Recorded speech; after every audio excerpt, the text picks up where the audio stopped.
Obrigada. A gente vai voltar então a falar do apagão, né, tanto em Portugal quanto Espanha e também em parte da França, né? A gente trouxe para vocês ali, né, algumas atualizações sobre o apagão. A gente está inclusive tentando, né, contato com uma moradora de Portugal e devido a essa dificuldade aí com o sinal, a gente não está conseguindo nesse momento, mas vou chamar aqui, né, para nossa transmissão o professor Ivan Camargo, ele que é especialista em energia, professor de engenharia elétrica da UNB, tem um vasto currículo com mestrado, doutorado, foi reitor também da Universidade de Brasília. Professor, muito obrigada aqui pela sua participação com a gente, porque, né, essa situação envolvendo aí Portugal e Espanha afetou amplamente, né, não só o local, a questão do transporte público, os semáforos, trens, metrôs, como também os aeroportos. A gente sabe que se tratam de regiões ali que recebem muitos turistas, milhares de turistas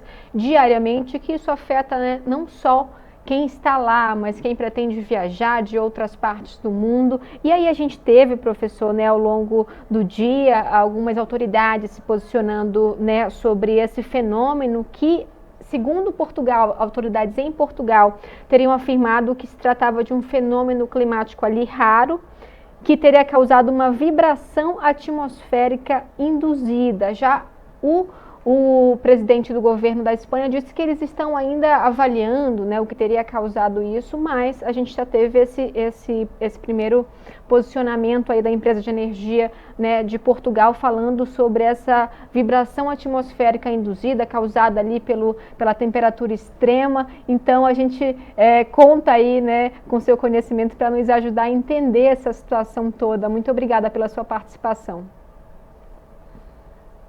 Boa tarde, eu agradeço muito o convite, é um prazer estar aqui com vocês. Como você disse, né, quando falta energia elétrica, é um enorme transtorno para tudo. Transporte público, para os sinais, né, o trânsito vira caótico, hospitais, elevadores, né, a gente é dependente da energia elétrica, como todos sabemos. É, para ter alguma opinião sobre as causas, a gente ainda precisa de muitas informações. A minha experiência leva sempre a acreditar que são várias causas, né? Uma coisa só não produz um estrago do tamanho desse apagão que estamos vivendo, né? Agora na Península Ibérica. Então, já está confirmado, né, que a interconexão com a Europa teve um problema, né? Uma das linhas que fazem interconexão com a Europa teve um problema e devem aparecer outros problemas. A questão da temperatura é sempre uma questão também importante, porque o aumento da temperatura aumenta muito o consumo. E uma terceira, que ainda não falaram, mas me parece muito plausível, é que a Espanha está num processo, a Espanha e toda a Península Ibérica, de aumentar muito a sua participação de energias chamadas novas renováveis, eólica e solar. Essas energias são muito boas, mas a gente tem um controle menos eficiente, eu diria, porque ela gera quando tem sol, não gera quando não tem sol, a eólica gera quando tem vento e não gera quando não tem vento. Essa falta do controle que temos nas nossas hidroelétricas ou nas nossas termoelétricas podem ter ajudado a esse processo. Ainda não tem uma informação, temos que aguardar um pouco, mas essas informações, em geral, estão bem gravadas, estão bem vamos saber em breve exatamente o que aconteceu. Mas é muito trágico mesmo, como você disse.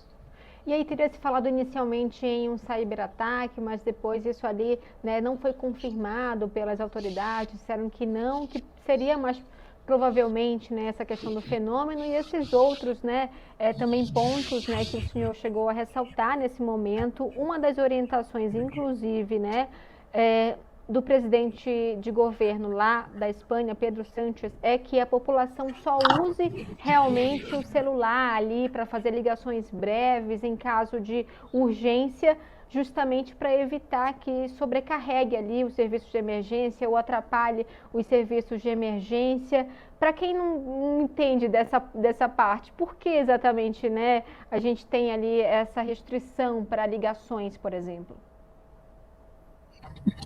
Olha só, a retomada do sistema elétrico, quando um sistema cai do jeito que caiu na Espanha, em Portugal, é sempre muito lenta.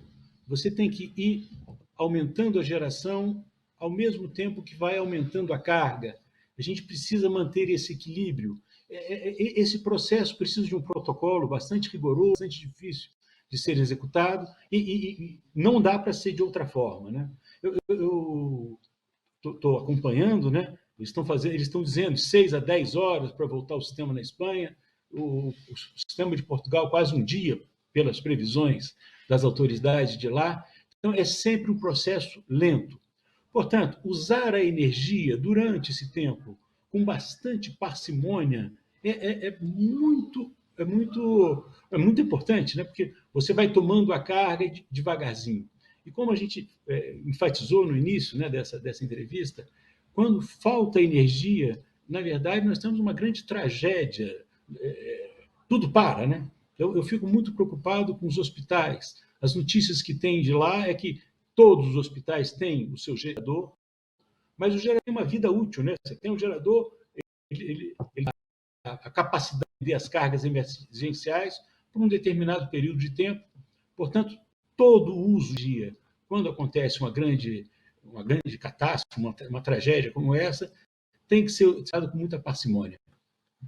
E, professor, um outro ponto que eu gostaria da gente ressaltar, a gente sabe que, como o senhor bem colocou, né, precisa aguardar mais para entender, né, como é que serão as próximas horas, os motivos, não só um motivo, né, como o senhor colocou, que possam ter causado aí esse apagão na Península Ibérica, mas um ponto talvez chama a atenção, essa questão, né, da temperatura extrema, isso acende algum sinal de alerta? Só para a gente, né, que é leigo, vamos dizer assim, né, nessa área, para entender se isso acende algum sinal de alerta, se são necessárias, né, novas medidas aí, né, de contenção, de repente, para evitar uma nova situação como essa, que não atinge, infelizmente, né, só os dois países, mas milhares de turistas que passam, né, por diversas cidades aí, né, todos os dias. Pois os trens estão parados, os aeroportos estão parados, a situação é bastante delicada. Veja só, eu insisto um pouco naquele ponto que eu falei. Há uma determinação, uma definição de uma estratégia política da Espanha em aumentar bastante a fonte de geração renovável, ou seja, essa transição energética para fontes solares e fontes eólicas. Aqui no Brasil nós estamos vivendo isso também, né? Nós temos uma grande quantidade de geração eólica, uma grande quantidade de geração fotovoltaica, e, em algumas situações, o nosso operador do sistema tem mandado desligar essas fontes. Por que manda desligar uma fonte tão boa quanto a solar? É exatamente porque eu não consigo controlá-la, certo? Então, se acontecer alguma coisa, o operador do sistema tem que ter a capacidade, ou a quantidade de energia reserva para atender a demanda, certo? Então, hoje, a gente vendo, eu acompanhando os dados da Espanha, é muito impressionante a parcela de geração de energia pelas novas renováveis em relação ao consumo total do país, tá certo? É alguma coisa maior do que 40%. Então, eu acho que para operar esse sistema com esse reduzido controle, principalmente levando em consideração que essa conexão com a Europa, que os especialistas dizem que não é uma conexão muito forte, o que eu quero dizer é que não tem tantas linhas ou linhas suficientes para, tendo um problema na Espanha, eu recorrer à energia vinda da Europa. Se isso, de fato, confirmar, pode ter acontecido essa história. Olha, a interconexão falhou, isso é um fato, e eu tive problema de temperatura, de alta carga, e eu tive um problema de desequilíbrio entre o que eu conseguia ofertar de energia e o que eu estava consumindo no momento. E aí dá um desequilíbrio, começa a cair geração, e aí é uma ação em cascata.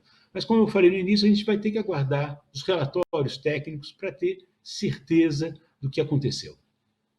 E só mais um ponto, professor, a gente teve também informação, né? Recebemos informações, né, a todo momento, mas em Málaga, uma das principais cidades ali, né, do sul da Espanha, em alguns hospitais, por exemplo, né, alguns estão pedindo diesel para o governo para poder fazer com que os geradores continuem funcionando, em especial ali nos hospitais. Então, uma situação realmente mais caótica, né, que a gente vê alguns serviços, né, que estão começando inclusive que contam com geradores, né, a não ter capacidade de atendimento ali por causa dessa situação. Então, só mesmo a orientação mesmo em casos como esse, as pessoas realmente têm que tentar evitar o uso ali de celulares, enfim, de aparelhos eletrônicos e realmente só em casos de urgência e emergência, né? Olha só, o uso de aparelhos eletrônicos, como um celular, como um computador, né, que é absolutamente indispensável para a gente hoje, ele consome uma potência muito pequenininha, né? Então, eu insisto, evidentemente, a gente tem que usar com parcimônia, mas tem que tentar, né, ter uma vida razoavelmente o mais normal possível. Eu fico muito preocupado que essa falta de energia é uma coisa que a gente nem se dá conta, né? Mas todo o suprimento de água numa cidade é feito por bombas elétricas, né? Se a gente não tem, para de ter energia elétrica, no médio prazo vai faltar água também. Portanto, a nossa dependência da energia elétrica ela está cada vez maior e tende a ficar maior ainda no futuro. E a gente vai precisar de um cuidado, de um controle enorme por parte dos nossos operadores, né? No caso do Brasil, o Operador Nacional do Sistema Elétrico, o ONS, para conseguir o tempo todo ficar fazendo, monitorando esse equilíbrio entre o que está sendo gerado e o que está sendo consumido, que no sistema elétrico tem que ser rigorosamente igual ao longo do dia inteiro. É um exame delicado que a gente precisa ter para que o sistema elétrico funcione de uma maneira satisfatória. E quando para de funcionar, a gente está vendo, né, é muito, muito delicado, é muito, muito prejudicial para a sociedade. Tudo para, né? Uma pergunta, professor, para a gente encerrar aqui a nossa entrevista, se o senhor avalia que aquelas enchentes recentes lá, né, que atingiram diversas partes ali, né, diversas regiões da Espanha, se isso pode ter também alguma influência, né, nesse apagão, né, ou de fato, né, se não, e também que isso, na verdade, fica também como um alerta também para outros países, como o Brasil, que o senhor bem colocou, né, que está investindo também, né, nessas novas formas de geração de energia, produção de energia limpa, mas que é preciso fazer essa transição com muita cautela, de fato. Eu não sei te responder, sabe, se essas enchentes tiveram alguma influência neste apagão de hoje. Mas, como eu falei no início, um acontecimento do tamanho do que aconteceu hoje na Espanha e Portugal nunca tem uma única causa. Então, em geral, o sistema está com alguma deficiência, aí tem um incêndio onde cai uma linha, eu estou com a carga um pouco maior do que eu consigo. Então, são várias coisas que aconteceram. Eventualmente, uma parte dessa enchente que você citou pode ter tirado um gerador ou uma linha de transmissão, eu não sei te dizer, mas pode ter sim alguma consequência, pode ser um dos fatores que contribuíram com essa sequência de coisas que acontecem e que terminaram, né, provocando esse grande apagão. Então, ainda vamos esperar, precisamos ter relatórios técnicos, vamos ter, tenho certeza que vamos ter. Em 1 ou 2 dias, essas informações vão estar bastante claras. E é bom que todos nós, como o Brasil, né, que está com uma geração muito grande de eólico solar, veja só, mas temos uma diferença técnica grande, que temos muitas hidráulicas, né, e as hidráulicas entram e saem muito rápido, o que é bastante confortável para o operador. Isso é uma coisa que a Espanha não tem. Portanto, temos que aprender essas lições para não deixar que isso aconteça aqui no Brasil. Com certeza, professor Ivan Camargo, muito obrigada pela sua participação aqui no Poder Expresso. Uma ótima tarde. Ótima tarde, eu que agradeço, viu?